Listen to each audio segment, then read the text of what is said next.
咱即时上过来共读上帝话，上帝话记载伫《使徒行传》第2章，咱要对36节看到47节。《使徒行传》第2章36节，安尼以色列全家就确实知，这个耶稣，上帝已经设立伊做主做基督，就是恁所定伫十字架的。众人听了心内刺插。 对彼得甲基友的使徒讲：“兄弟啊，阮着怎样做？”彼得甲伊讲：“恁着反悔，逐人伫耶稣基督的名受洗礼，到互恁的罪赦免，佮要受圣神的赏赐。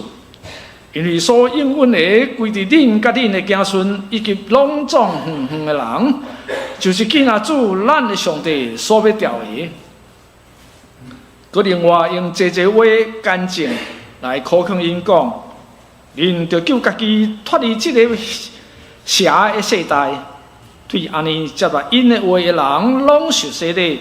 迄日约略加添3000人，常常全无使徒的教师三角交杯八饼祈祷，众人拢惊吓，使徒佮惊做奇事神迹。 信的人拢聚集伫一所在，所谓物公家用，佮被物产家业，照逐人所欠用分互因。日即同心全无伫殿内，也是人家八饼，用欢喜诚实的心来食。俄罗上帝也得到众百姓欢喜因，自从得救的人日即加添予因。 以上愿上帝咱所读伊的话，咱即时要请肖崇英牧师来讲道，也是基督徒的教会生活，基督徒的教会生活。我们请肖崇英牧师。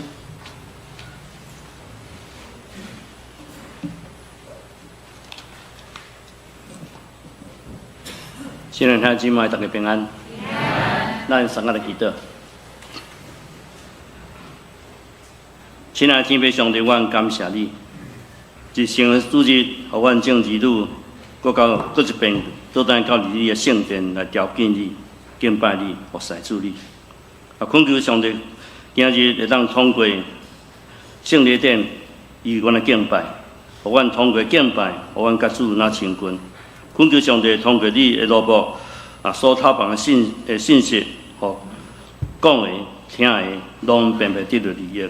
啊！恳求上帝感纳阮今早起的敬拜甲服侍，祈祷奉主耶稣的名来求，阿免。今日咱要受洗礼，伊个信仰个别专接到咱教会吼，一寡兄弟姊妹因为因台语较袂认得吼，所以我这时我特别要用华语来讲吼，本来准备台语吼，想想还是用华语吼，跟咱三个来分享，我今天我们所看到这一段经文，《使徒行传》第2章36节一直到47节。我想这段经文我们一般的基督徒都很熟悉。那我特别要用一个主题跟大家分享，就是基督徒的教会生活。基督徒的教会生活。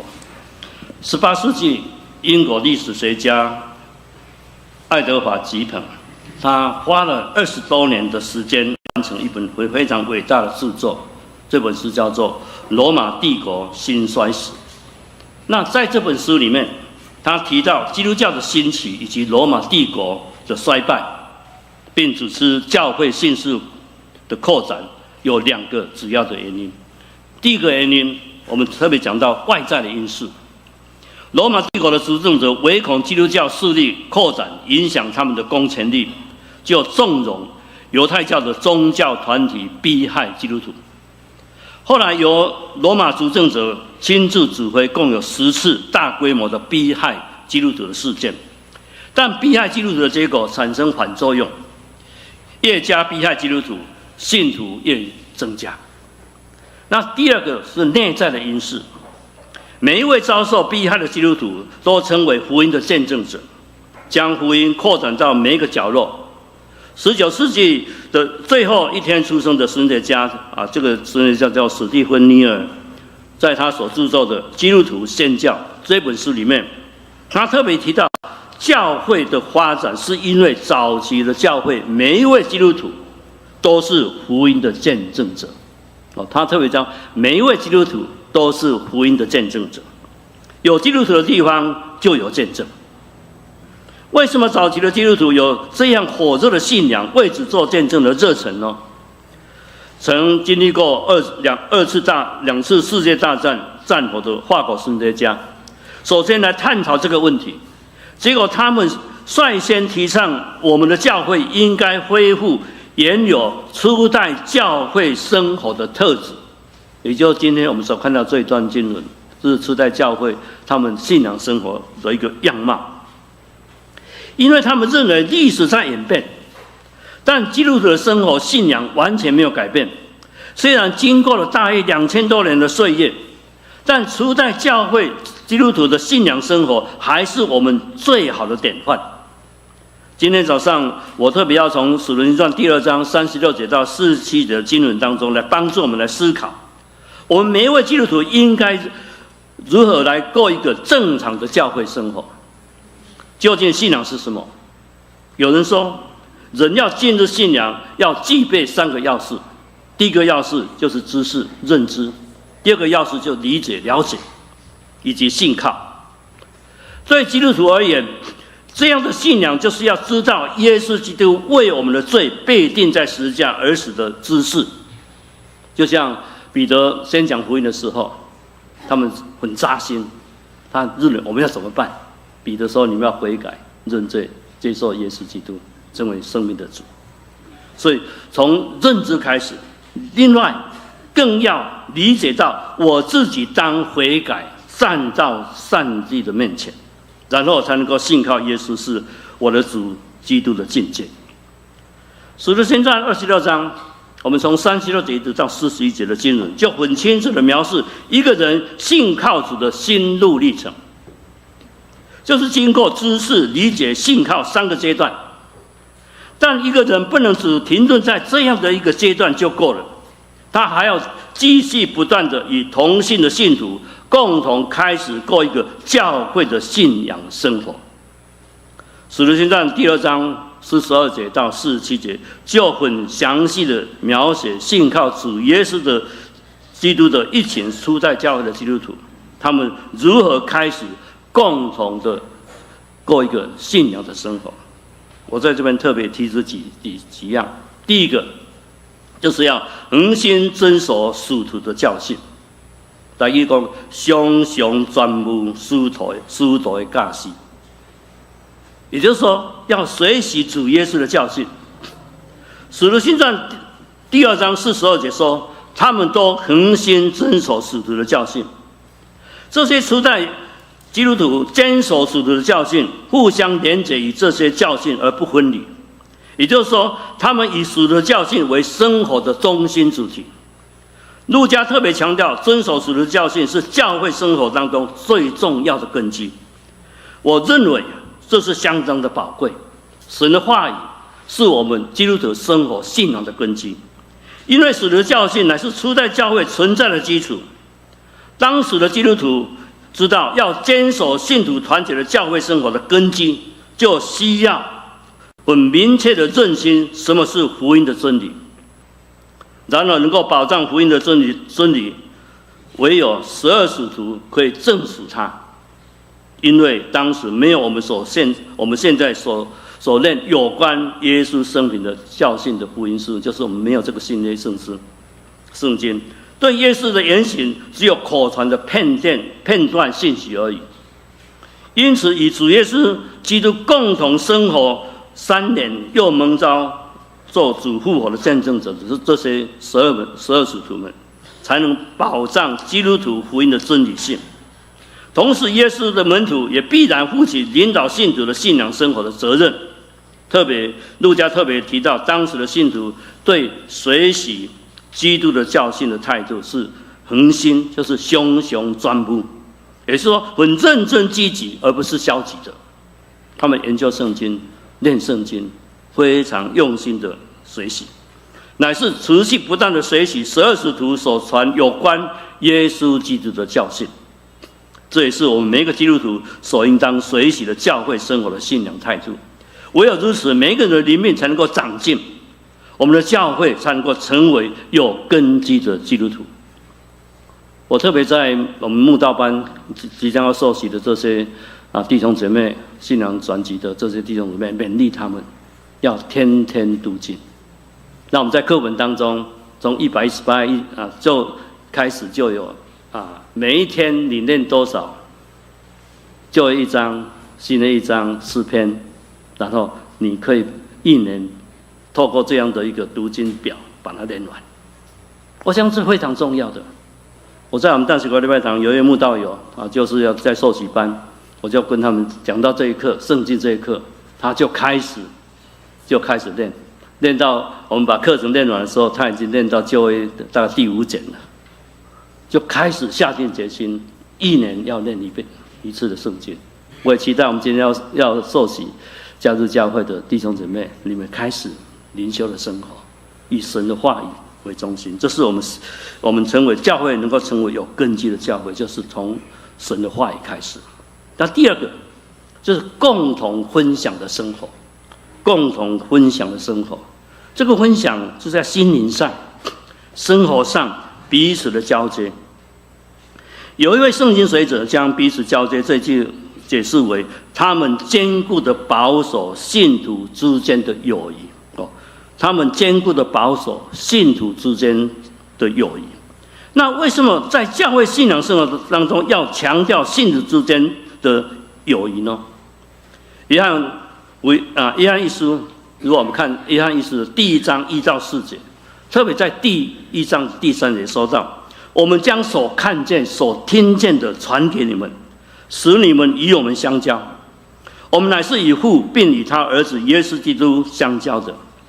这一节经文明白地告诉我们，一个人的进入信仰，乃是导入与天父上帝以及圣主耶稣基督的连结，同时也必然地产生与地上同性的弟兄姊妹互相的交通，而这种交通乃是生命与生命的连结，特别从体验上帝的爱为基础，让我们彼此学习主耶稣舍生之爱的精神。信徒之间要彼此分享基督在我们生活当中的改变，使我们借着心灵上彼此的相交当中，进而在生活当中也能够彼此来相爱，互相扶持，互相帮助，互相关怀，使每个人在教会生活当中体验到我们乃是属于上帝家中的一份子。如果无法在教会当中有心灵上的彼此的交接，生活上相互的帮助，那么就无法成为真正的教会。我今天在周礼拜说看到大家在唱诗的时候，我受到一个灵的感动。我觉得2年前我当你们的小会长，到今天我即将要下任了，感觉神的灵就在我们当中。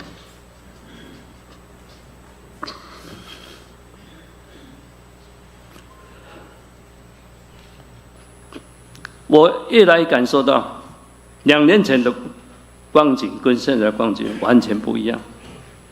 我们真的是一家人，感谢主。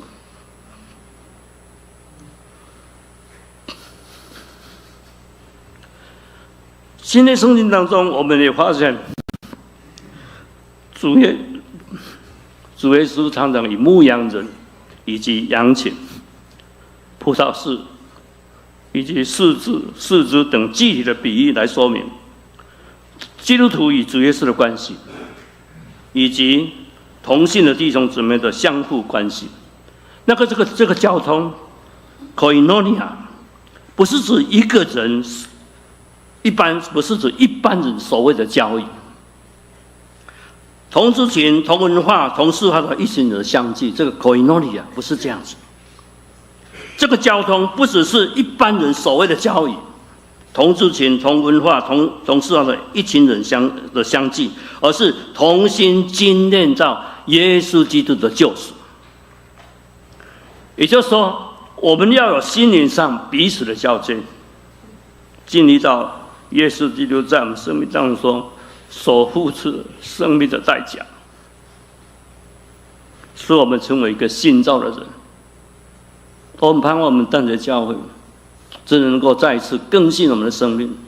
我们是一家人，彼此团结，彼此关怀，让神在我们的爱当中，如果我们没有彼此相爱，如何能够见证这个福音呢？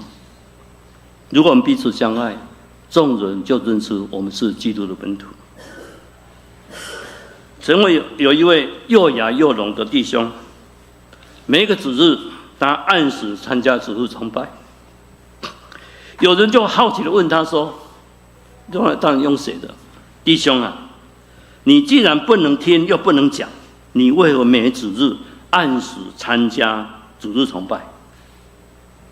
这位又聋又哑的弟兄又拿起笔来回答说：“我要弟兄姐妹们知道，我是站在上帝的一边，我是站在上帝的一边。”这位又哑又聋的弟兄知道，只要他站在上帝的一边，他就能够与教会的弟兄姊妹心灵上彼此的交接，在主里会成为一体，自然而然的就会有共同分享的生活。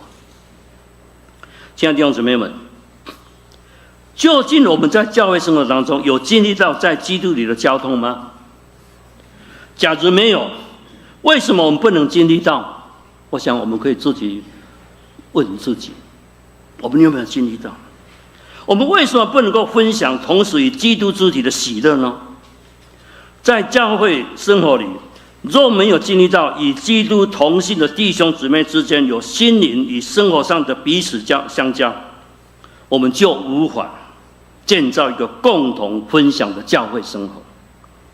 那么我们也无法真正的体验上帝的爱在我们的生命当中。初代教会很注重信徒之间共同的分享生活。从使徒行传第2章46节到47节，我不晓得有没有拖延，我们一起来念这段经文好不好？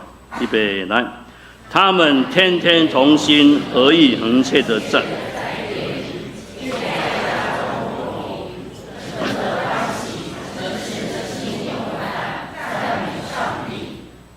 好，这2段经文当中，我们可以看到，这是信徒在心灵上、在生活上互相交通的一个最具体的表现，同时也显示彼此之间的关怀及分享。圣经告诉我们，因着这样得到众民的喜爱，主就将得救人天天加给他们。彼得一传道有3000人信主，然后现在他们又彼此很好的、彼此相爱的团契生活。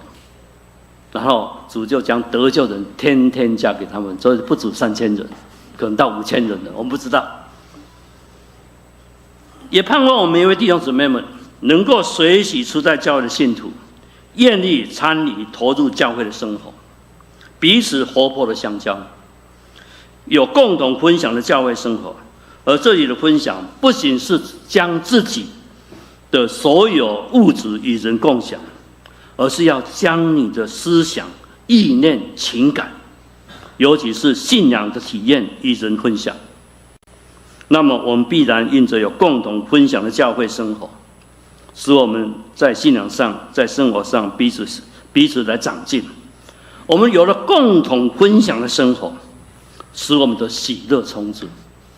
虽然我很感动流泪，但是我流的是高兴的眼泪，感受到我们同受益的人感动，我们真的是一家人。所以我特别在这个时间马上分享我的感动。我们要常常用彼此能够共同来分享，这是第2方面。第3方面，如果过一个很好的基督的教会生活，就是遵守礼拜与圣餐，遵守礼拜与圣餐，特别是主日崇拜，我们要分别为圣。使徒行传第2章42节的擘饼，这个擘饼是为了纪念主所设立最后的晚餐，或是的晚餐的圣餐，或是说更广义的爱餐。无论是哪一种擘饼，乃是心灵上交通最具体的表现。这种表现使人深刻的体验到自己是属于这个团体的一份子，进而思考个人与基督之间的关系。而礼拜呢，乃是同信主的人一起来朝见上帝。信主的人乃是神的儿女，上帝的儿女。当住在上帝的家中，就是教会，我们要与神亲近，并且来聆听上帝的话语。这是天经地义的事情，也是神给我们的诫命。当一个基督徒愿意来到神的家礼拜赞美上帝，那表示他愿意让上帝在他的生活里能够做地位，就是首位。我们将神放在我们生活当中的首位，并且将生活摆在上帝的面前，显示在上帝的面前。初代教会的信徒，他们乃是天天同心合意，恒切的在殿里赞美上帝。可见他们当初的生活乃是以敬拜上帝为生活的重心。小时候，我的爸爸就是说，礼拜六、礼拜天一定要分别出来。那时候年轻，礼拜六就是要参加青少年团契。那我们青少年团契就是聚会完就是圣歌队，我们就是圣歌队的成分。所以我从国中一直能够唱诗唱到现在我大概非常喜欢崇拜，也非常喜欢加入合唱团、圣歌队，甚至我指挥圣歌队。也因为从小就这样子训练出来，也因为有这样的一个爸爸的教导，让我们能够守主日，将主日分别为圣。所以我们看主日崇拜是我们生活当中一个非常重要的一部分，让我们能够与主亲近，透过敬拜，上帝分粮给我们，按时分粮给我们需要的人，让我们能够心灵得到喂饱。希伯来书第10章25节特别勉励我们要常常聚会。他这边说到，你们不可停止聚会，好像那些停止惯了的人，倒要彼此劝勉，记住到那日子临近，就更当如此。那做礼拜到底有哪些好处？礼拜使身心灵得到益处，身体的休息及调剂，借着礼拜的唱诗、祷告、听到，释放心中的忧虑重担，使内心得到平安与喜乐，而且有助于对事情的思考与创新，使身心都得到益处。我在我们当时国礼拜堂，在做完礼拜完之后我们唱诗班唱最后一首诗歌，我就简站到后台。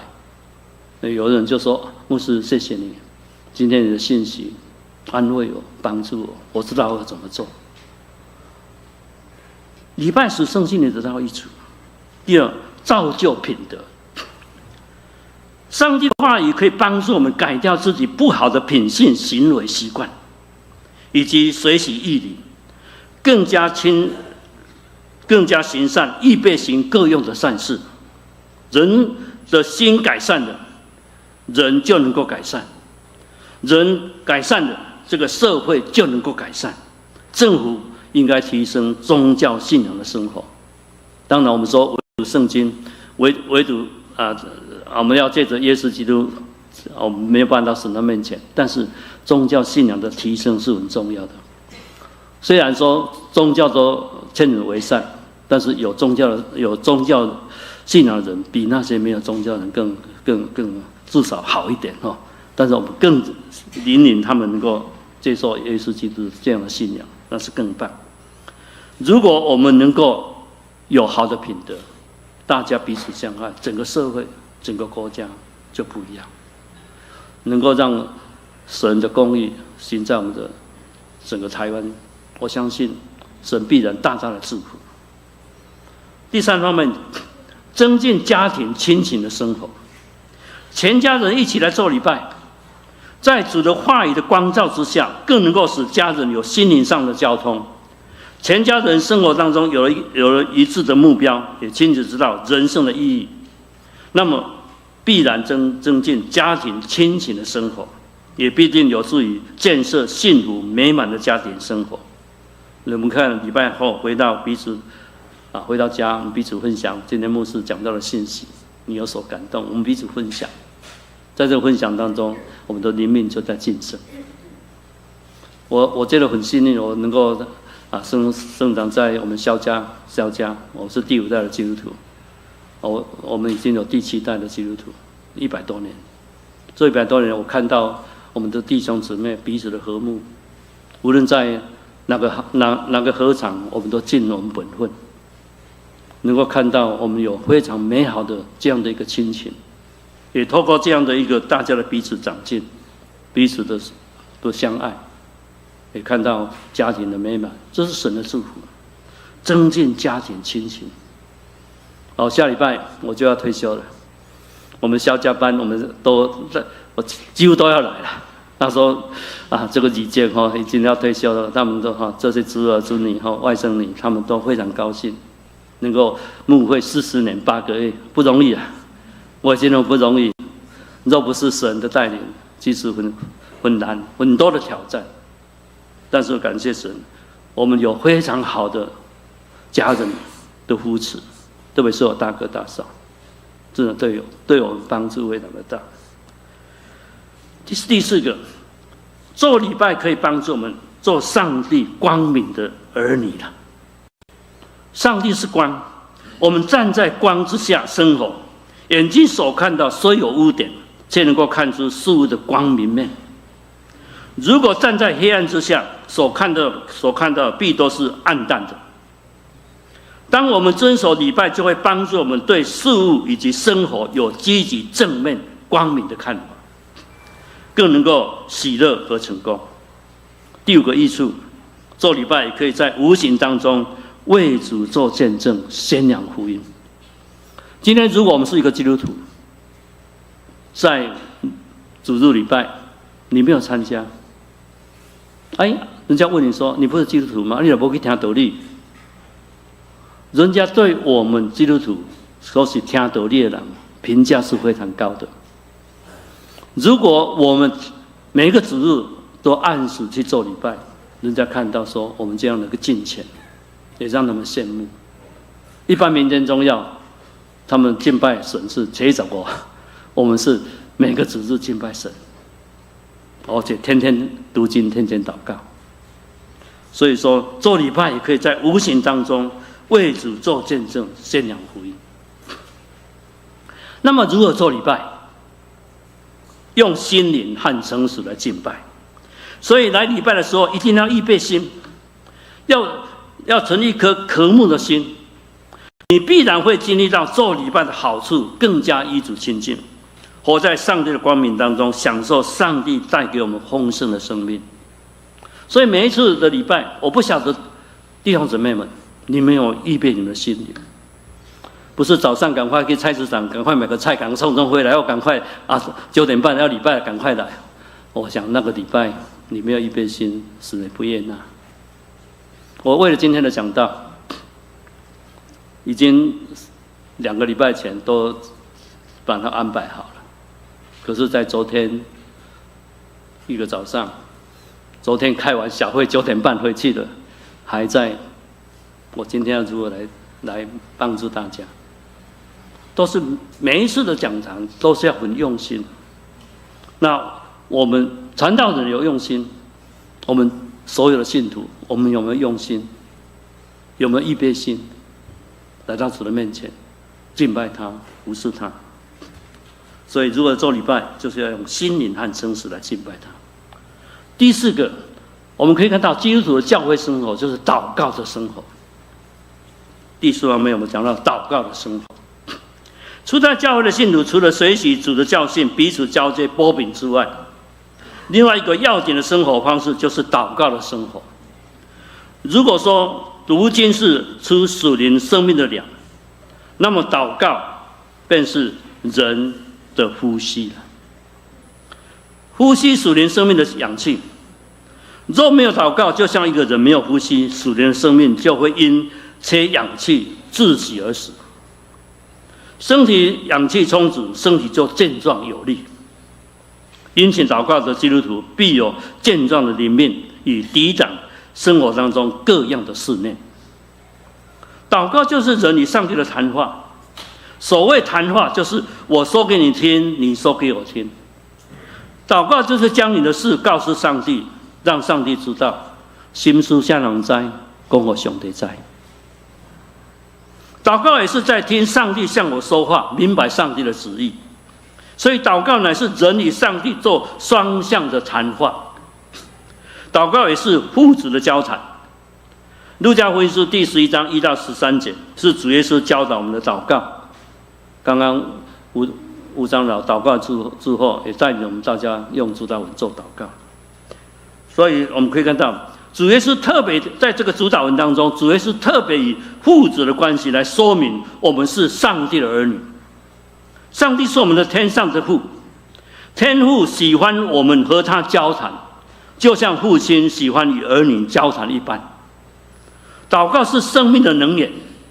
如果把生活比喻作家庭工厂的运作，那么上帝好比一座发电厂，也就是说，我们生活的动力来自上帝。那祷告就是把上帝的能力引到我们的生活当中，使我们的工作得以推展，问题得以解决。有位统计学家对祷告做了一个很有意思的描述，他这样说：今天人类未开发的最大能源是信心，未应用的最大力量是祷告。我再说一次，今天人类未开发的最大能源是信心，未应用的最大力量是祷告。我们如何来发挥神给我们祷告的恩赐呢？那就是要我们多祷告。但我们必须记住，我们不是强逼上帝听我们的祈求。我的祷告你一定要成就。我们不是强逼上帝听我们的祈求，而是要学习怎样静候上帝的启示。也就是说，我们要学习将我们的问题完全交托给神，并且耐心等候上帝的应许。因为祷告不是单行道，而是双向道的祷告。情事与敬天是互相平行的。盼望我们每一位弟兄姊妹能够经常为罪为义来祷告，并且为自己、为亲人、为教会、为福音的广传来代祷，成为我们信仰生活的中心。因为多祷告就多有力量，少祷告就少有力量，不祷告就没有力量。愿我们每一个基督徒都能够成为爱祷告的基督徒，并且能够经历到有神与我们同在的丰盛的生命，在生活当中得胜一切，为主做美好的见证。我们同心来祷告。亲爱的天父上帝，我们感谢你，在今天的礼拜当中，也特别要在这个礼拜中来举行圣餐洗礼。有几位弟兄姊妹即将要受洗，加入圣会；有一些基督徒要从外教派转移到我们长老教会、我们淡水教会。我相信，在我们教会当中，我们如何能够过一个非常好的基督徒的教会生活，就是我们要恒心地遵守属灵的教训，我们要有共同分享的生活，我们要有遵守礼拜以及圣餐，我们要祷告的生活。当我们都装备我们好装备我们自己，当我们在生活当中有美好的见证，当我们教会有非常好的见证的时刻，我们就能够更加来吸引更多人来到主的面前，领受上帝的救恩。求主帮助我们能够生活当中有美好的见证，在教会当中有美好的见证。我们只有一个目的，就是要热心传扬上帝的名，因为救恩是这么的宝贵，不仅是我们自己得着，我们更希望更多人能够领受上帝的救恩，好让神的公义、怜悯、慈爱能够进入我们的家庭，进入我们的社会，进入我们的国家，让我们国家能够更加兴盛。也求主能够继续来带领我们淡水教会，能够在未来很快的能够聘请到一位很合适我们来带领我们的牧者来到我们当中。也求主能够帮助我们弟兄姊妹们常常为我们要新聘的牧者来祷告。也求主能够继续来带领我们整个教会能够更加爱主，来传扬福音，让我们的福音能够广阔的能够在大水大地区引领更多人来归向你。我们这样祷告感谢，都是奉靠主耶稣基督的名来求，阿们。